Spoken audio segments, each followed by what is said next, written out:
Hello पिला माने केमती अच्छा सबू भलरे अच्छा ना ठीक सेमती भलरे था समस्त जय जगन्नाथ। आज मु फास्ट टाइम पे भूगोल क्लास करने आज आसी तुम आज आम देखिए द्वितीय पाठ भूसंबल पे भूसंबल देख आम प्रथम विषय पढ़ी संबल से संबलर गोटे पार्ट हूँ पिला माने भूसंबल खनिज संबल मृत्तिका संबल एमती आगू आमर अच्छी।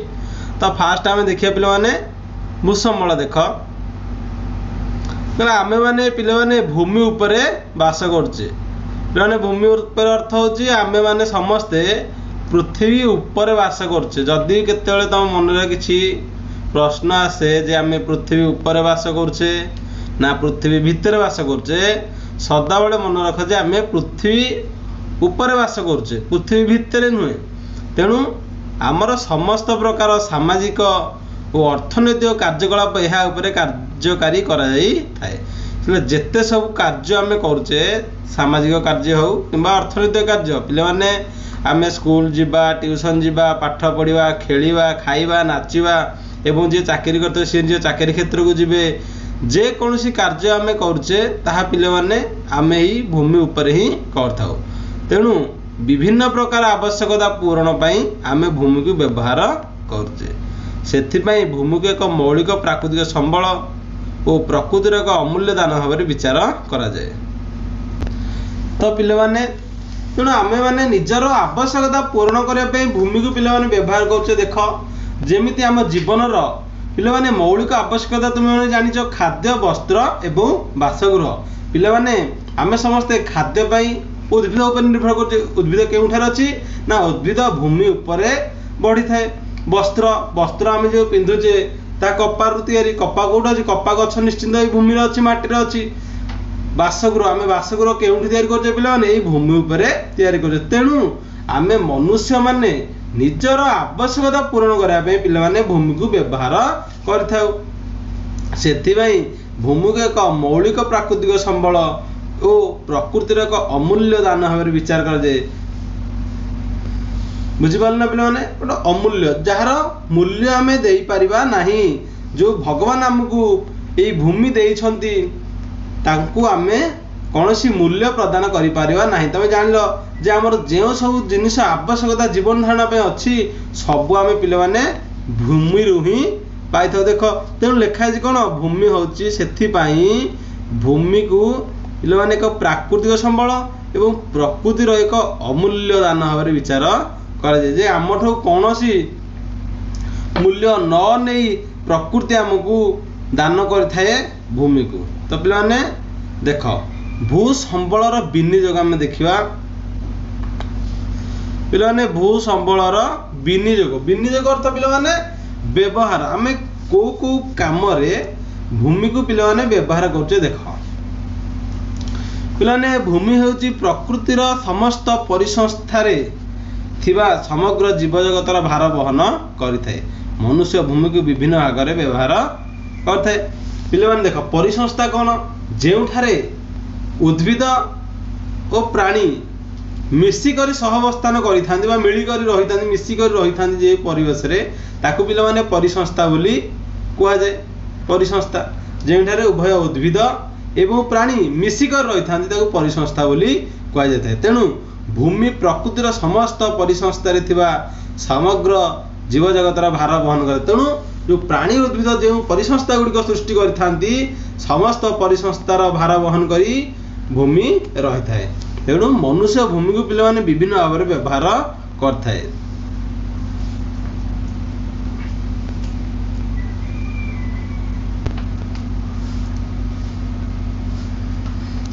देख पिले माने व्यवहार गुड़िक कौन यह मनुष्य को खाद्य वस्त्र बासगृह भली मौलिक आवश्यकता जोगाई थाए। मु तुमको पिले माने प्रथम कही जे भूमि आम मनुष्य निजर मौलिक आवश्यकता आमर कौन ना खाद्य वस्त्र बासगृह यही तीनोटी जिनिस आम भूमि पिले माने पाई थाउ। द्वितीय ख रे देख भूमि विभिन्न प्रकार कृषि कार्य करा जाए खाद्य शस्य उत्पादन करा जाए।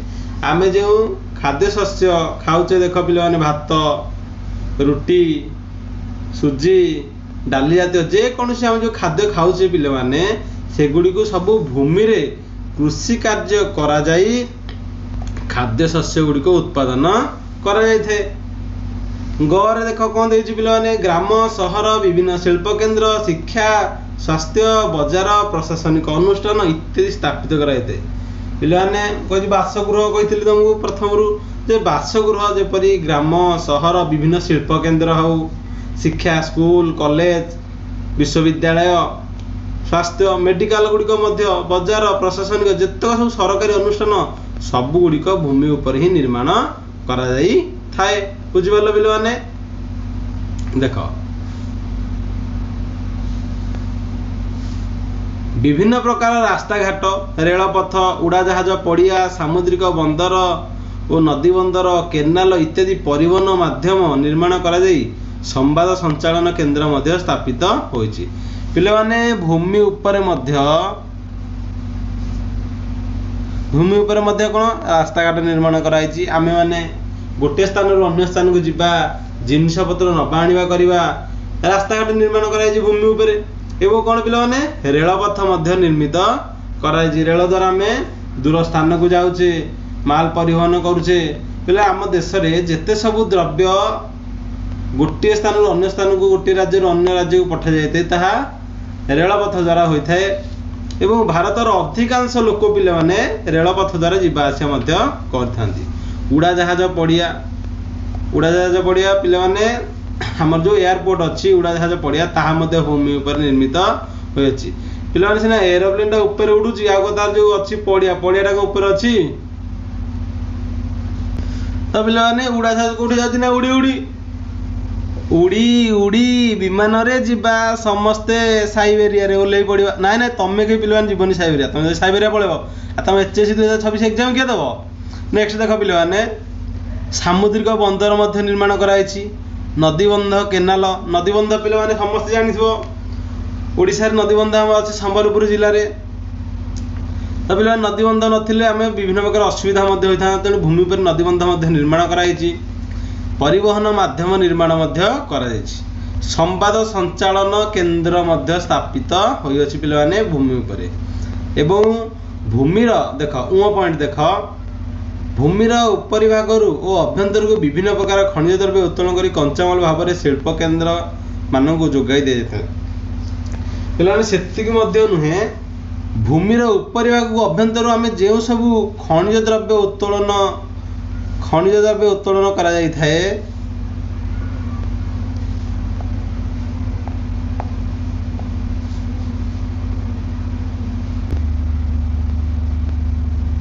ତ ପିଲାମାନେ ଅଭ୍ୟନ୍ତରକୁ ଗଲେ ଆମେ ଖଣିଜ ଦ୍ରବ୍ୟ ଯେପରି କୋଇଲା ପେଟ୍ରୋଲିୟମ ମାଙ୍ଗାନିଜ ବିଭିନ୍ନ ପ୍ରକାର ଖଣିଜ ମଧ୍ୟ କଞ୍ଚାମାଲ ରୂପେ ବିଭିନ୍ନ ଶିଳ୍ପରେ ବ୍ୟବହାର କରାଯାଇଥାଏ। କଞ୍ଚାମାଲ ପିଲାମାନେ ମଧ୍ୟ ଯୋଗାଇ ଦେଇଥାଏ। ବୁଝିପାରିଲେ ନା ପିଲାମାନେ?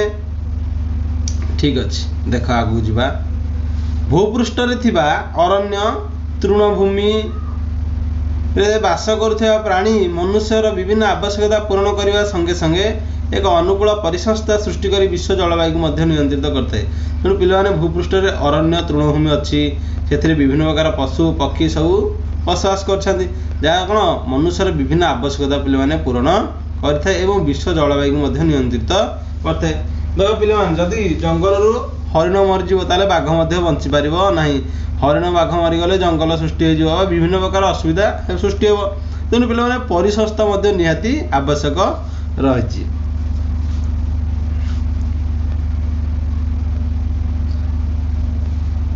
ପିଲାମାନେ ବର୍ତ୍ତମାନ ଆମେ ଭାରତର ଅବସ୍ଥିତି ଦେଖିବା।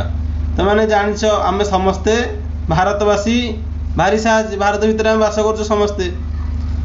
ଭାରତର ଉତ୍ତର ଗୋଲାର୍ଦ୍ଧର ଏସିଆ ମହାଦେଶର ଦକ୍ଷିଣାଂଶରେ ଅବସ୍ଥିତ ଭାରତଟି ହେଉଛି ପିଲାମାନେ ଟୋଟାଲ ଆମର ଯେଉଁ ପୃଥିବୀକୁ ଦୁଇଟି ଗୋଲାର୍ଦ୍ଧରେ ବିଭକ୍ତ କରାଯାଇଛି।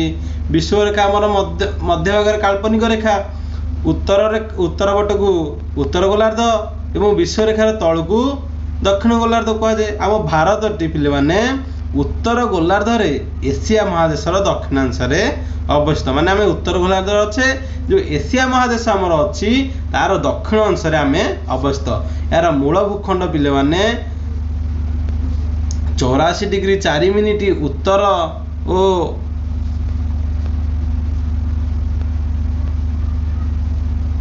37 डिग्री 6 मिनिट उत्तर अक्षांश मध्य एवं 68 डिग्री 7 मिनिट पूर्व और 97 डिग्री 25 मिनिट पूर्व द्राघिमा मध्य अवस्थित।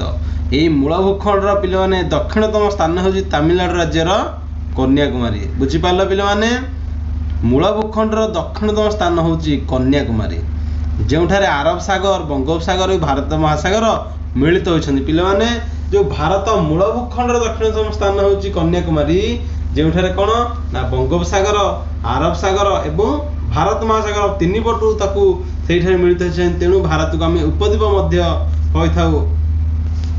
मात्र समुदाय भारतर देशर दक्षिणतम स्थान हूँ अंडमान निकोबर द्वीपपुंज अवस्थित इंदिरा पॉइंट। बुझीपार पिलाने मूल भूखंडर दक्षिणतम स्थान हूँ कन्याकुमारी, मात्र समुदाय भारतर दक्षिणतम स्थान हूँ इंदिरा पॉइंट, जहाँकि अंडमान और निकोबर द्वीपपुंज अवस्थित इंदिरा पॉइंट।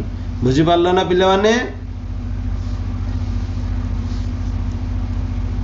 इंदिरा पॉइंट जोटा यह 6 डिग्री 45 मिनट उत्तर अक्षांश अवस्थित। पूर्व यह पिगमेलियन पॉइंट बोली कहा जाउथिला। बुझिले ना पिलाने भारतर जो दक्षिणतम स्थान इंदिरा पॉइंट तार पूर्व नाम थिला पिगमेलियन पॉइंट बोली कहा जाउथिला। सेपरी लद्दाख अंतर्गत दफादार बा इंदिरा कोयल उत्तर सीमा, अरुणाचल प्रदेश किबिथु पूर्व सीमा, गुजरात कच्छ अवस्थित गुहारमती पश्चिम सीमा निर्धारण करे। देख पिलाने तो आम बुझिपार दक्षिण पट सीमा किए निर्धारण करुच्ची ना इंदिरा पॉइंट, से भाई पूर्वे यहाँ पिगमेलियन कहला जान। सेपरी लद्दाख अंतर्गत इंदिरा कॉल हूँ उत्तर सीमा निर्धारण करता। जो आम जम्मू काश्मीर लद्दाख अच्छी से लद्दाखर गोटे अच्छी इंदिरा कोयल जगह जहाँकि आमर उत्तर सीमा निर्धारण करुच्ची। अरुणाचल प्रदेश आम पूर्व पटे अच्छी, तेणु अरुणाचल प्रदेशर किबिथु पूर्वपट ईस्ट पूर्वपट सीमा निर्धारण करुअछि पिलाने। बुझिल एवं गुजरात अच्छे आम पश्चिम पटे, गुजरातर कच्छरे अवस्थित गुहारमती जे कि पश्चिम सीमा निर्धारण कर पिलाने कौन वेस्ट। बुझीपार दक्षिण हूँ इंदिरा पॉइंट, उत्तर हूँ इंदिरा कॉल, पूर्व हूँ किबिथु एवं पश्चिम हूँ गुहारमती। बुझीपार ना पिलाने ठीक अच्छे। देखा बुझा यह मध्य भाग में 23 डिग्री 30 मिनट उत्तर समाख्या रेखा बा कर्कट क्रांति भारत को दुई समान भाग में विभक्त करुच्ची। 22 डिग्री उत्तर समाख्या रेखा ठारू दक्षिण को यह उपद्वीप भाव में भारत महासागर को विस्तृत। फल भारतर संपूर्ण रूप से उत्तर गोलार्ध उपक्रांतीय और क्रांतीय मंडल रही।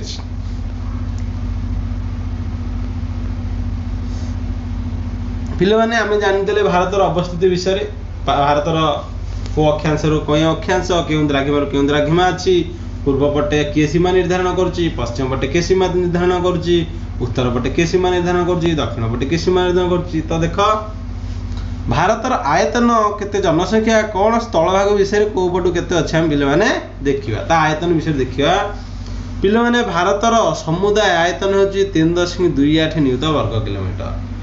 भारतर समुदाय आयतन हूँ 3.28 नियुत वर्ग किलोमीटर, जहाँ पिलाने पृथ्वी समुदाय आयतन हूँ 2.4%। बुझीपार भारतर आयतनटा हूँ 3.28 नियुत वर्ग किलोमीटर, जहाँ पृथ्वीर समुदाय आयतन 2.4%। यह पृथ्वीर सप्तम बृहत्तम देश। पिलाने भारतटा हूँ पृथ्वीर सप्तम बृहत्तम देश। तेणु पृथ्वीर सबुठारु बड़ देश हूँ पिलाने किए ना रूस। पिलाने रूसिया जो कहे आम हूँ पृथ्वीर सबुठारु बृहत्तम देश, जहाँकि 2टी महादेश अवस्थित।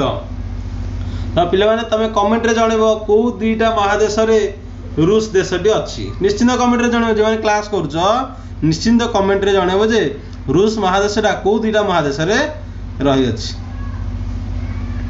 तेणु पिलाने भारतटी ସ୍ଥଳଭାଗର ସୀମାରେଖା ପ୍ରାୟ 15,200 କିଲୋମିଟର ଥିବା ବେଳେ ମୂଳ ଭୂଖଣ୍ଡ ସହ ଆଣ୍ଡାମାନ ନିକୋବର ଦ୍ୱୀପପୁଞ୍ଜ ଲାକ୍ଷାଦ୍ୱୀପକୁ ମିଶାଇ ଉପକୂଳ ରେଖା 8,114 କିଲୋମିଟର ରହିଅଛି। ବୁଝିପାରିଲ ପିଲାମାନେ, ମୂଳ ଭୂଖଣ୍ଡ ହେଉଛି 6,100 କିଲୋମିଟର 6,100 କିଲୋମିଟର ଏବଂ ଆଣ୍ଡାମାନ ନିକୋବର ଲାକ୍ଷାଦ୍ୱୀପ ହେଉଛି 2,094 କିଲୋମିଟର। ତେଣୁ ଟୋଟାଲ ହେଉଛି 8,194 କିଲୋମିଟର। ତେଣୁ ଭାରତର ପୂର୍ବରେ ପଶ୍ଚିମରେ କୋଉ କୋଉ ଦେଶ ଅଛି ପିଲାମାନେ ଜାଣିବା। ଦେଖ, ଭାରତର ଉତ୍ତର ପଶ୍ଚିମ ଆଫଗାନିସ୍ତାନ, ପଶ୍ଚିମରେ ପିଲାମାନେ ପାକିସ୍ତାନ, ଆରବ ସାଗର, ଦକ୍ଷିଣରେ ଭାରତ ମହାସାଗର ଏବଂ ଶ୍ରୀଲଙ୍କା, ପୂର୍ବରେ ବଙ୍ଗୋପସାଗର, ବାଂଲାଦେଶ, ମିଆଁମାର, ଉତ୍ତରରେ ଚୀନ, ଭୁଟାନ, ନେପାଳ ପିଲାମାନେ ଅବସ୍ଥିତ। ତ ପିଲାମାନେ ଫାଷ୍ଟ ଉତ୍ତର ପଶ୍ଚିମରେ ଆମର ହେଉଛି ଆଫଗାନିସ୍ତାନ, ପଶ୍ଚିମରେ ହେଉଛି ଆରବ ସାଗର ସହିତ ପାକିସ୍ତାନ, ଦକ୍ଷିଣ ଭାଗରେ ଭାରତ ମହାସାଗର ଏବଂ ଶ୍ରୀଲଙ୍କା, ପୂର୍ବ ଭାଗରେ ହେଉଛି ଆମର ବଙ୍ଗୋପସାଗର ସହିତ ବାଂଲାଦେଶ, ମିଆଁମାର, ଉତ୍ତରରେ ଚୀନ, ଭୁଟାନ ଏବଂ ନେପାଳ ଅବସ୍ଥିତ।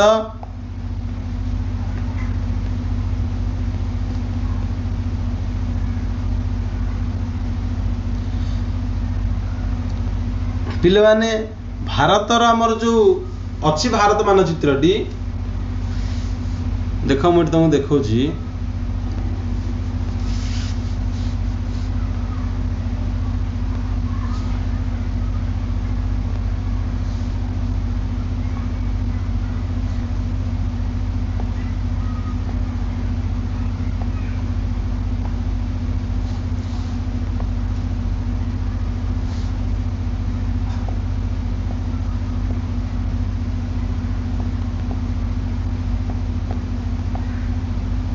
देख पिलाने यहाँ बर्तमान अच्छी भारतर मानचित्र। देख पश्चिम पटे ये अच्छी पाकिस्तान, वेस्ट पाकिस्तान अच्छी ये आरब सागर मध्य पिलाने एपटे अच्छी। दक्षिण रे देख ये साउथ रे किए अच्छी पिलाने भारत महासागर अच्छी, ये श्रीलंका मध्य अच्छी। पूर्व पट यहाँ हूँ पिलाने ईस्ट, ये किए अच्छी ना पिलाने देख बंगोपसागर अच्छी, ये बांग्लादेश मध्य रही, भूटान रही, बुझिपार। देख यहाँ हूँ पिलाने उत्तर, उत्तर अच्छी किए चीन, नेपाल एवं भूटान, देखिपार ना पिलाने। तो देख पिलाने आमर जो यहाँ हूँ पूर्व पश्चिम विस्तार हूँ 2933 किलोमीटर, बुझिपार। पूर्व पश्चिम जो विस्तारटी पिलाने रही 2933 किलोमीटर एवं उत्तर दक्षिण जो विस्तारित रही हूँ 3214 किलोमीटर, बुझिपार पिलाने। भारतर पूर्व पश्चिम विस्तार हूँ 2933 बा 2933 आ उत्तर दक्षिण विस्तार हूँ केतना पिलाने 3214 किलोमीटर, बुझिले ना पिलाने। तो देखा बुझा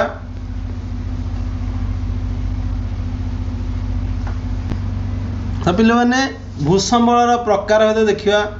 मुझे जानी तुम समस्त पिलाने भूगोल भल हो कम कहल गीतर आमर अच्छी तुम जान मोर भूगोल भल होता साहित्य 100 रोला हेनी पिलाने कहीं मुझे तुम दीटा पढ़ाऊँ भूगोल और साहित्य निश्चिंत 100 व्यस्त ना। तो पिलाने तुम जान निश्चिंत आउ गोटे जिन 100 आसो नुआ पढ़ू कौन संस्कृत मत तुमको पढ़ाऊँ। तो 3टा विषय निश्चिंत पढ़ो। मुझे ऑनलाइन कि तुमको साहित्य पिलाने पढ़ाऊनी, आम ऑफलाइन कोचिंग साहित्य पढ़ाऊँ आम पिला।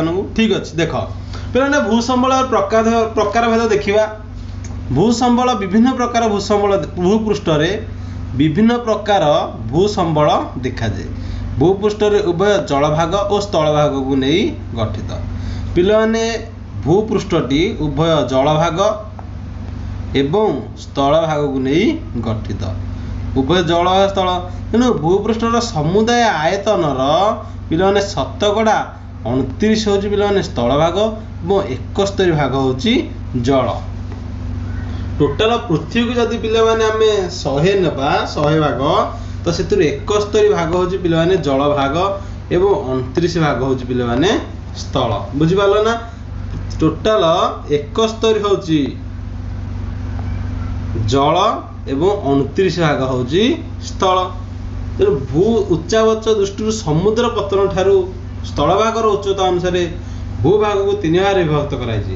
ତ ପିଲାମାନେ ଭୂମିକୁ କିଭଳି ଭାବରେ ବିଭକ୍ତ କରାଯାଏ ନା ସମୁଦ୍ର ପତନ ଠାରୁ ଉଚ୍ଚତା ଅନୁସାରେ ଭୂମିକୁ ବିଭକ୍ତ କରାଯାଇଥାଏ, ଯେଉଁଟା ତାକୁ ଅନୁସାରେ 3 ଭାଗରେ ପିଲାମାନେ ବିଭକ୍ତ କରାଯାଇଛି। ସମୁଦ୍ର ପତନ ଠାରୁ ଉଚ୍ଚତା ଅନୁସାରେ 3 ଭାଗରେ ବିଭକ୍ତ କରାଯାଇଛି। ଯେଉଁଟା ଅଧିକ ଉଚ୍ଚତା ବିଶିଷ୍ଟ ତୀଖ ଢାଲୁ ଶୃଙ୍ଗ ବିଶିଷ୍ଟ ପାର୍ବତ୍ୟ ଭୂମି, ଯେଉଁଟା ପିଲାମାନେ ଅଧିକ ଉଚ୍ଚତା ବିଶିଷ୍ଟ ତୀଖ ଢାଲୁ ଏବଂ ଶୃଙ୍ଗ ବିଶିଷ୍ଟ ତାକୁ ପାର୍ବତ୍ୟ ଭୂମି କହୁଛେ। ଯେଉଁଟା ମଧ୍ୟମ ଉଚ୍ଚତା ବିଶିଷ୍ଟ ସମୋଚ୍ଚ ମାଳଭୂମି, ଯେଉଁଟା କମ୍ ଉଚ୍ଚତା ବିଶିଷ୍ଟ ବା ନଦୀ ଉପତ୍ୟକା ସମୁଦ୍ର ଉପକୂଳବର୍ତ୍ତୀ ସମତଳ ଭୂମି ବୋଲି କୁହାଯାଏ। ତାହେଲେ ପିଲାମାନେ 3 ପ୍ରକାର କ'ଣ, ଗୋଟେ ହେଉଛି ପାର୍ବତ୍ୟ ଭୂମି, ଗୋଟେ ହେଉଛି ମାଳଭୂମି, ଆଉ ଗୋଟେ ହେଉଛି ସମତଳ ଭୂମି। ଏହା ବ୍ୟତୀତ ସମୁଦ୍ର ହ୍ରଦ ଦ୍ୱୀପ ମଧ୍ୟ ଏଥିରେ ଅନ୍ତର୍ଭୁକ୍ତ। ପାର୍ବତ୍ୟ ଭୂମି, ମାଳଭୂମି ଏବଂ ସମତଳ ଭୂମିକୁ ଛାଡ଼ିଦେଲେ ସହିତ ସମୁଦ୍ର ହ୍ରଦ ଦ୍ୱୀପ ମଧ୍ୟ ଏଥିରେ ଅନ୍ତର୍ଭୁକ୍ତ।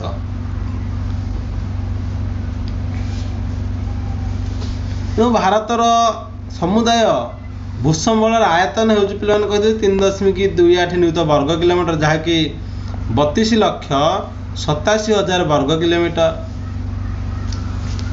ଏହା ପ୍ରାୟ 43% ସମତଳ ଭୂମି। ପିଲାମାନେ ଭାରତର 43% ହେଉଛି ସମତଳ ଭୂମି, 30% ପାର୍ବତ୍ୟ ଭୂମି ଏବଂ 37% ମାଳଭୂମି ଅନ୍ତର୍ଗତ। ତାହେଲେ ଆମର ପିଲାମାନେ ଭାରତର ଅଧିକାଂଶ ଅଞ୍ଚଳ ହେଉଛି କ'ଣ, ସମତଳ ଭୂମି। 43% ହେଉଛି ଆମର ସମତଳ ଭୂମି, 30 ହେଉଛି ଆମର ପାର୍ବତ୍ୟ ଭୂମି ଏବଂ 27 ହେଉଛି ଆମର ମାଳଭୂମି। ମନେ ରଖିଦେବ 43, 30, 27 ସମତଳ, ପାର୍ବତ୍ୟ ଏବଂ ମାଳ। ଗଙ୍ଗା ବ୍ରହ୍ମପୁତ୍ର ନଦୀର ସମତଳ ଭୂମି ଏବଂ ପୂର୍ବ ପଶ୍ଚିମସ୍ଥ ସମୁଦ୍ର ଉପକୂଳବର୍ତ୍ତୀ ସମତଳ ଭୂମି। ଛୋଟନାଗପୁର ମାଳଭୂମି, ଦାକ୍ଷିଣାତ୍ୟ ମାଳଭୂମି, ମାଳବ ମାଳଭୂମି, ରେୱା ମାଳଭୂମି ଇତ୍ୟାଦି ମାଳଭୂମି।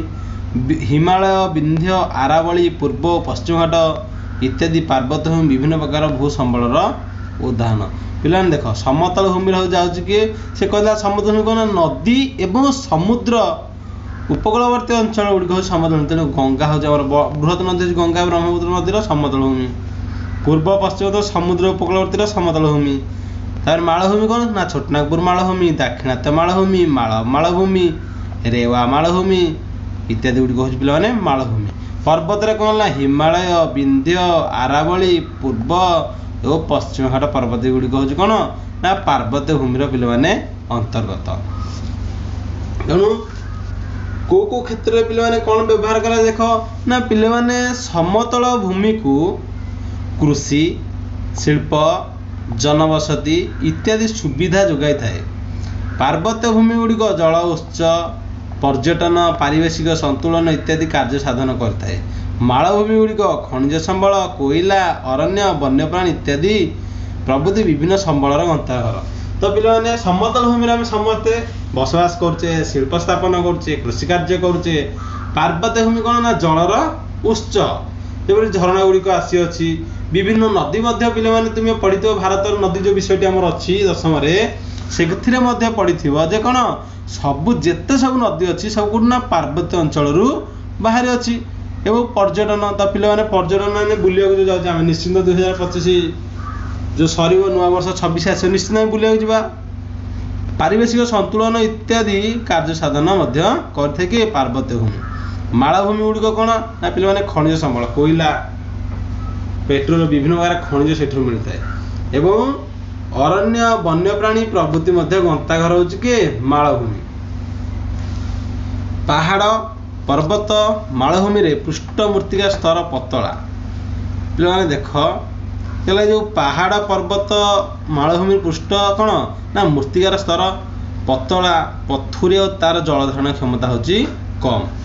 ତେଣୁ ଏଠି କୃଷିକାର୍ଯ୍ୟ ପିଲାମାନେ ଲାଭଜନକ ହୋଇଥାଏ। ଆରେ ସିନା ମାଟି ଥିଲେ ପିଲାମାନେ କୃଷିକାର୍ଯ୍ୟଟା ଭଲ ହେବ ଏବଂ ପାଣିରେ ଯେହେତୁ ମାଟିଟାର ଜଳଧାରଣ କ୍ଷମତା କମ୍ ବା ପାଣିକି ସେ ଧରି ରଖିପାରେ ନାହିଁ ପାହାଡ଼, ପର୍ବତର ଏବଂ ମାଳଭୂମିର ମୃତ୍ତିକା ଗୁଡ଼ିକ, ତେଣୁ ସେଠାରେ କୃଷିକାର୍ଯ୍ୟ ଲାଭଜନକ ହୋଇନଥାଏ। ମାତ୍ର ପିଲାମାନେ ସମତଳ ଭୂମିରେ ଯେଉଁ କୃଷିକାର୍ଯ୍ୟ କରାଯାଇଥାଏ ତାହା ଲାଭଜନକ ହୋଇଥାଏ। ତେଣୁ ଭୂ ଉଚ୍ଚାବାଚ ଜଳବାୟୁର ପ୍ରଭାବ ଯୋଗୁଁ ଭାରତର ସମୁଦାୟ ଭୂଭାଗର 55% କୃଷିକାର୍ଯ୍ୟ କରାଯାଇଥାଏ।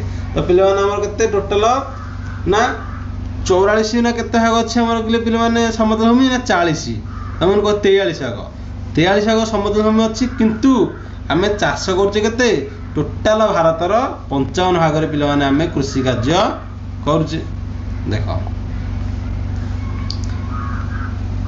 यह समग्र पृथ्वीर हाराहारी भूमिर शतकड़ा हार अपेक्षा यथेष्ट अधिक तो पे जदि आम हाराहारी किंतु पृथ्वी अनुसार पड़ुची केते प्राय 11 शतकड़ा पड़ुची किंतु आम ताठर अधिक चाष करुचे भारत रे।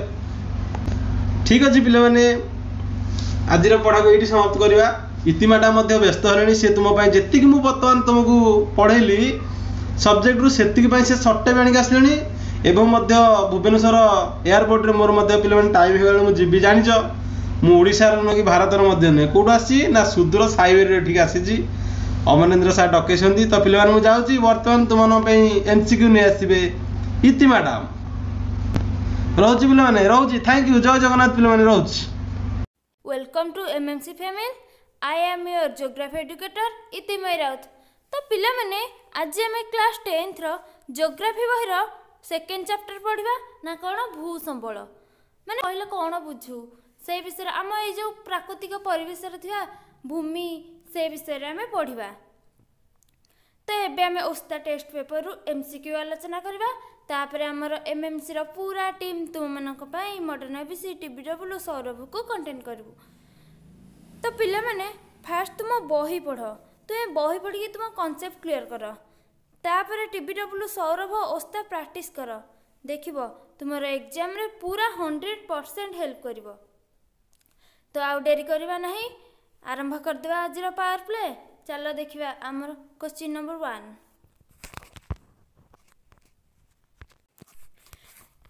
भारतर केउं गोलार्धरे अवस्थित भारत केउं गोलार्धरे अवस्थित ऑप्शन ए उत्तर ऑप्शन बी दक्षिण ऑप्शन सी उत्तर अल्प दक्षिण अधिक ऑप्शन डी उत्तर अधिक दक्षिण अल्प। तो यार सठिक आंसर कौन हम ऑप्शन ए भारत उत्तर गोलार्धरे अवस्थित। चलो देखिए क्वेश्चन नंबर 2 भारत एशिया महादेशर केउं अंशरे अवस्थित ऑप्शन ए कौन देला पूर्व ऑप्शन बी पश्चिम ऑप्शन सी दक्षिण ऑप्शन डी उत्तर। तो यार सठिक आंसर कौन हम ऑप्शन सी भारत एशिया महादेशर दक्षिण अंशरे अवस्थित ऑप्शन सी होची कौन सठिक आंसर। क्वेश्चन नंबर 3 देख भारतर मूल भूखंड केउं अक्षांश मध्य अवस्थित ऑप्शन ए कौन देला 68 डिग्री 7 मिनिट पूर्व और 97 डिग्री 25 मिनिट पूर्व ऑप्शन बी कौन देला 8 डिग्री 4 मिनिट उत्तर और 37 डिग्री 6 मिनिट उत्तर ऑप्शन सी कौन देला 4 डिग्री 8 मिनिट उत्तर और 37 डिग्री 6 मिनिट उत्तर ऑप्शन डी 7 डिग्री 68 मिनिट पूर्व और 97 डिग्री 25 मिनिट पूर्व। ऑप्शन ए जदि कहबा 68 डिग्री 7 मिनिट ताहले एटा पूर्व ओ 97 डिग्री 25 मिनिट एटा पूर्व एटा कौन द्राघिमा से आम कौन पचार 68 डिग्री 7 मिनिट पूर्व और 97 डिग्री 25 मिनिट पूर्व एटा हूँ भारतर मूल भूखंडर द्राघिमा से आमको पचार कौन अक्षांश ताहले आम जदि अक्षांश कहबा ताहले एटा कौन 8 डिग्री 4 मिनिट उत्तर और 37 डिग्री 6 मिनिट उत्तर ऑप्शन बी हो जाउछ कौन सठिक आंसर।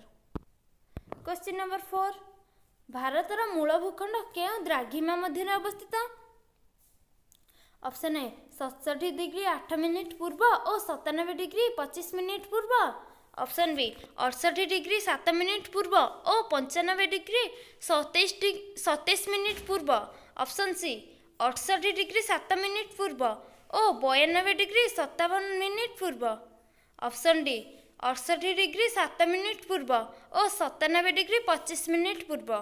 तो यार सठिक आंसर कौन हम ऑप्शन डी 68 डिग्री 7 मिनिट पूर्व और 97 डिग्री 25 मिनिट पूर्व ऑप्शन डी हो जाए कौन सठिक आंसर। देखो क्वेश्चन नंबर 5 भारतर मूल भूखंडर दक्षिणतम स्थानटी केउं राज्य रे अवस्थित option A Kerala option B Andhra Pradesh option C Tamil Nadu option D Telangana. तो यार सठिक आंसर कौन हम ऑप्शन सी ଭାରତର मूल भूखंड दक्षिणतम स्थान नाम होउछि कोन तमिलनाडु। क्वेश्चन नंबर 6 कोन देला भारतर मूल भूखंडर दक्षिणतम स्थानटीर नाम कोन। Option A Indira point, option B Kanyakumari, option C Pygmalion, option D Indira col. आमे जदि कहबा इंदिरा पॉइंट ताहले एटा होछि कोन समुदाय भारतर दक्षिणतम स्थान। तापर कोन देला पिग्मेलियन, ऑप्शन सी। आमे जदि कहे पिग्मेलियन एटा होछि कोन इंदिरा पॉइंट रो एक पुरातन नाम। ताको आमे पूर्वरु कोन पिग्मेलियन कहतले एबे इंदिरा पॉइंट कहूचे। इंदिरा कॉल कथा जदि कहबा ताहले एटा भारतर उत्तरस्थ सीमा रे निर्धारण करछि जे लद्दाख रो अंतर्गत। ताहले एटा तो हबनी से कोन देइछि भारतर मूल भूखंडर दक्षिणतम स्थान। ताहले ऑप्शन बी होछि कोन कन्याकुमारी। कन्याकुमारी होछि कोन भारतर मूल भूखंडर दक्षिणतम स्थान। ऑप्शन बी हे जिवो कोन सठिक आंसर। क्वेश्चन नंबर 7 समुदाय भारतर दक्षिणतम स्थानटीर नाम कोन। Option A Indira col, option B Dafadar, option C Gilgit, option D Indira point. आमे जदि कहबा इंदिरा कॉल जहाँ दफादार भी सैया गिलगिट भी सैया। पिला माने तुमको एटा कंफ्यूज करिया पई से देइछि कोन इंदिरा पॉइंट दफादार गिलगिट। तो एरा मीन्स होछि गोटिए माने भारतर उत्तर सीमा एटा निर्धारण कर। भारतर उत्तर सीमा एटा निर्धारण करे।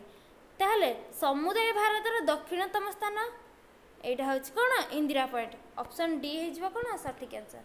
देखो तुमरो परीक्षा आ केते मास रहिला आ 4 मास रहिला। तो ये 4 मास भितरे तुम जेमिति तुमरो कॉन्सेप्ट क्लियर करियो तुम जेमिति बही पढ़िबो बही पढ़ी कि तुम निजको बुझ ए कम पढ़ी कि अधिक मन रखिबो से विषय रे बुझिया को चेष्टा करो। तो क्वेश्चन नंबर 8 देखो इंदिरा पॉइंट रो अक्षांश केते। ऑप्शन ए 6 डिग्री 45 मिनिट उत्तर, ऑप्शन बी 5 डिग्री 46 मिनिट उत्तर, ऑप्शन सी 5 डिग्री 64 मिनिट उत्तर, ऑप्शन डी 6 डिग्री 54 मिनिट उत्तर। 6 डिग्री 54 मिनिट उत्तर। तेरा सठिक आंसर कौन हम। ऑप्शन ए 6 डिग्री 45 मिनिट उत्तर। ऑप्शन ए हो कौन सठिक आंसर। देख क्वेश्चन नंबर 9 इंदिरा पॉइंट रो पुरातन नाम कौन मु पूर्व कही। ताहले ऑप्शन ए कौन देला Indira col, option B Pygmalion, option C Gilgit, option D Dafadar. ताहले से देछि इंदिरा पॉइंट रो पुरातन नाम मु कहिछि पूर्व। ताहले ऑप्शन ए जदि कहिया इंदिरा कॉल जहाँ गिलगिट सेया दफादार भी सेया। एगुड़ार मीन्स हो गोटे माने एगुड़ाकर अर्थ होछि हे इंदिरा कॉल जहाँ गिलगिट सेया दफादार सेया। किंतु से तुमको कन्फ्यूज करिया को भी देइछि एठी। किंतु एहर उत्तर होछि कोन पिग्मेलियन। ऑप्शन बी हे जाउछि कोन सठिक आंसर। भारतर उत्तरस्थ सीमा किए निर्धारण करे। Option A Indira point, option B Kibithu, option C Indira col, option D Guhar Moti. ताहले आमे जदि कहबा इंदिरा पॉइंट से तो दक्षिणतम स्थान सीमा निर्धारण करे। इंदिरा पॉइंट सेटा तमिलनाडु रे अवस्थित। जदि कहियो को राज्य एटा तमिलनाडु राज्यर दक्षिण रे अवस्थित कोन इंदिरा पॉइंट। तापर कोन देला किबिथु। जदि कहिया ऑप्शन बी किबिथु तो पूर्व सीमा निर्धारण करे। अरुणाचल प्रदेश रो पूर्व सीमा निर्धारण करे। तापर कोन देला गुहारमती। ऑप्शन डी गुहारमती जदि हेटा होछि कोन पश्चिम सीमा निर्धारण करे। सेटा को राज्य रे अछि जदि कहिया गुजरात रे। से मु पचारछि कोन भारतर उत्तर सीमा के निर्धारण करे। ताले भारतर उत्तर सीमा के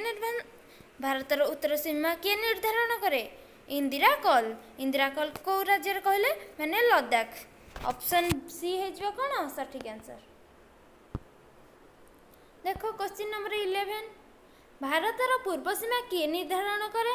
मुझे पूर्व भी कही। Option A Guhar Moti, option B Indira col, option C Indira point, option D Kibithu. तो यार सठिक आंसर कौन हम। ऑप्शन डी किबिथु से कौन भारतर पूर्व सीमा निर्धारण करे। भारतर पश्चिम सीमा केउं स्थान निर्धारण करे। Option A Guhar Moti, option B Kibithu, option C Indira point, option D Kanyakumari. तो यार सठिक आंसर कौन हम। Option A Guhar Moti. जदि कहिया को राज्य रे अवस्थित ताहले गुजरात रो कच्छ रे अवस्थित गुहारमतीटा। ऑप्शन ए हे जवा कोन सठिक आंसर। देखो क्वेश्चन नंबर 13 भारतर पूर्व सीमा निर्धारण करुवा स्थानटी केउ राज्य रे अवस्थित। Option A Meghalaya, option B Nagaland, option C Assam, option D Arunachal Pradesh. तो यार सठिक आंसर कौन होगा? ऑप्शन डी अरुणाचल प्रदेश।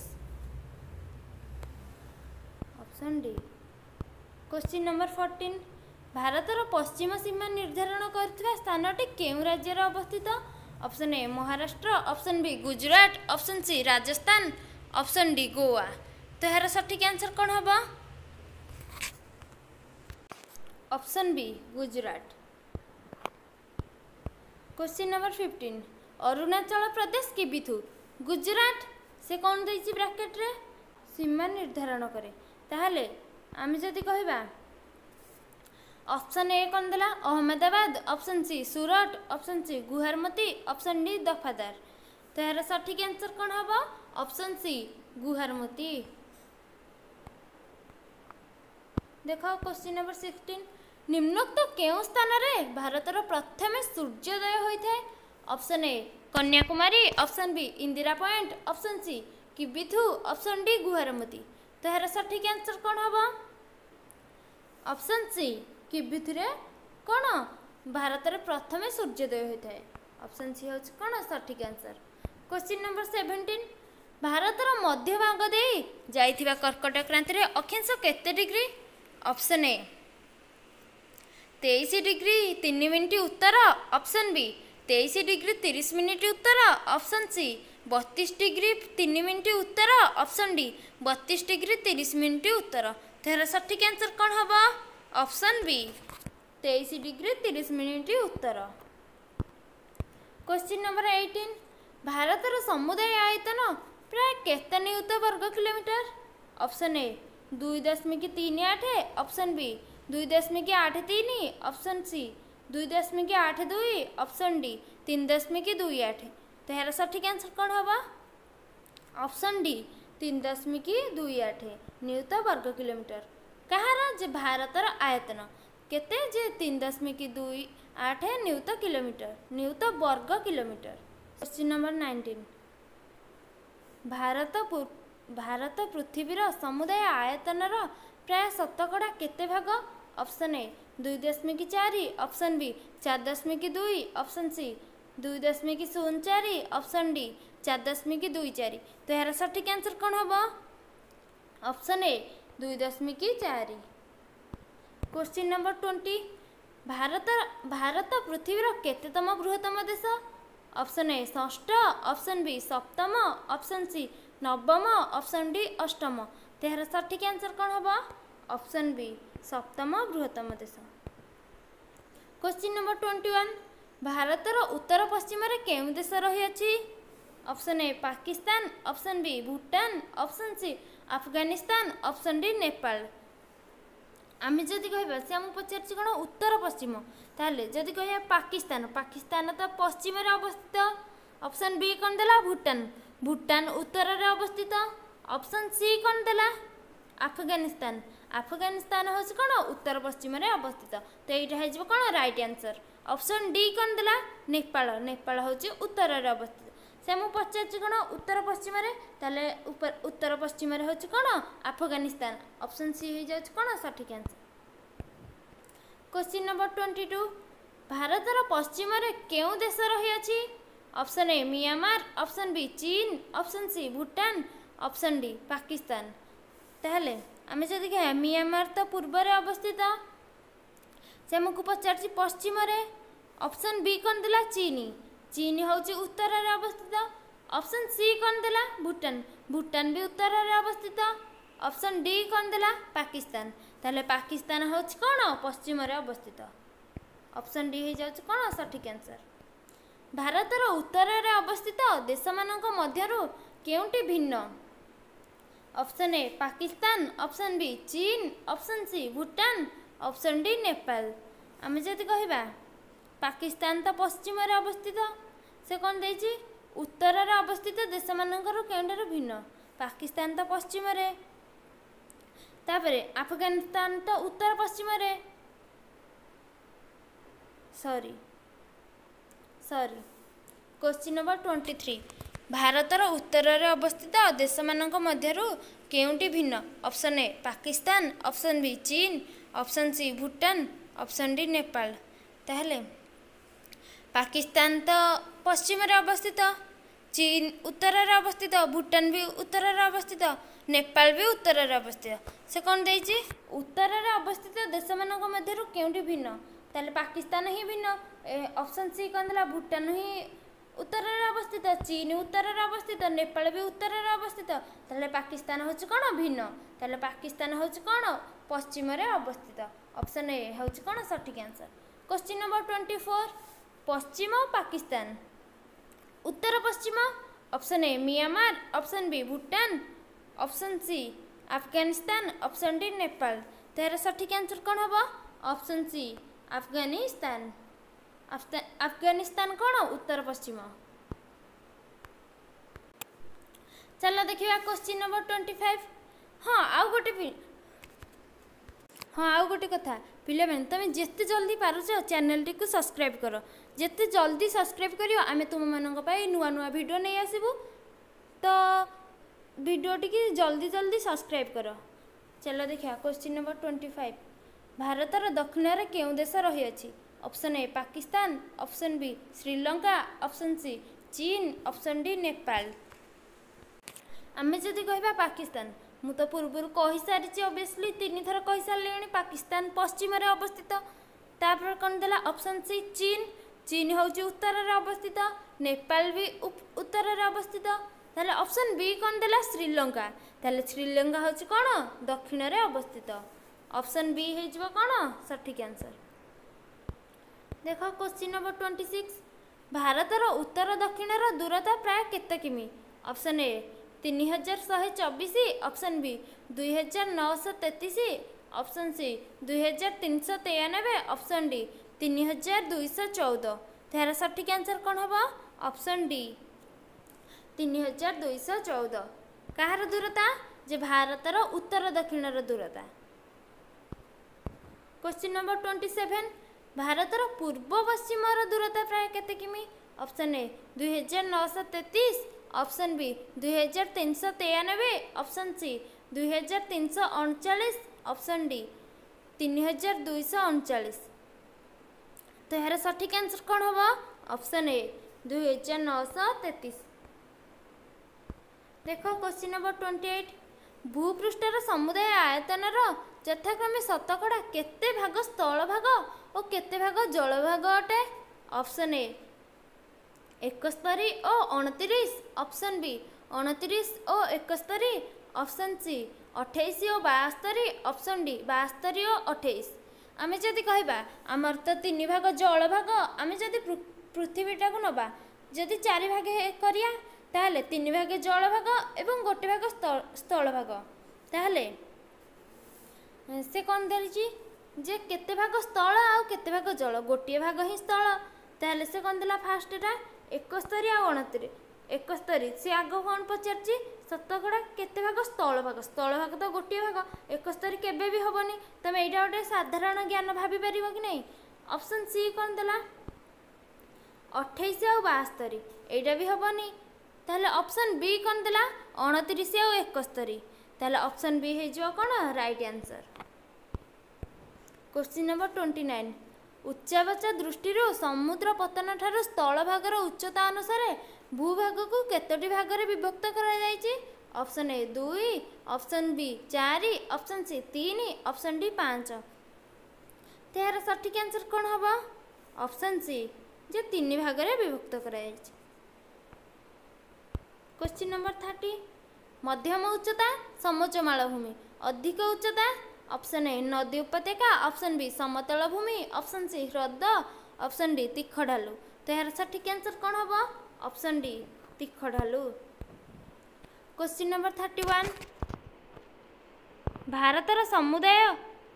भारतर समुदाय भूसंबलर यथाक्रमे शतकड़ा प्राय केते भाग समतल भूमि केते शतकड़ा केते भाग पार्वत्य भूमि और केते भाग मालभूमि अटे। ऑप्शन ए 43, ऑप्शन ए 43, 27 और 30, ऑप्शन बी 30, 43 और 27, ऑप्शन सी 43, 30 और 27, ऑप्शन डी 30, 27 और 43। तो यार सठिक आंसर कौन हम? ऑप्शन सी 43, 30 और 27। क्वेश्चन नंबर 32, समतल भूमि 43 भाग, पार्वत्य भूमि ऑप्शन ए 27 भाग, ऑप्शन बी 20 भाग, ऑप्शन सी 37 भाग, ऑप्शन डी 30 भाग। तो यार सठिक आंसर कौन हम? ऑप्शन डी 30 भाग। पार्वत्य भूमि 30 भाग, मालभूमि ऑप्शन ए 27 भाग, ऑप्शन बी 17 भाग, ऑप्शन सी 37 भाग, ऑप्शन डी 30 भाग। तो यार सठिक आंसर कौन हम? ऑप्शन ए 27 भाग। देखो क्वेश्चन नंबर 34, कहार प्रभाव जोगु भारतर समुदाय भूभागर प्राय शतकड़ा 55 भाग कृषि कार्य करा जाय थाए। ऑप्शन ए जलवायु और मौसुमी वायु, ऑप्शन बी भू उच्चावच और जलवायु, ऑप्शन सी भू उच्चावच और उन्नत कृषि ऑप्शन सी भू उच्चावच और उन्नत कृषि प्रणाली, ऑप्शन डी सरकारी नीति और ऋण छाड़। तो यार सठिक आंसर हम ऑप्शन बी भू उच्चावच और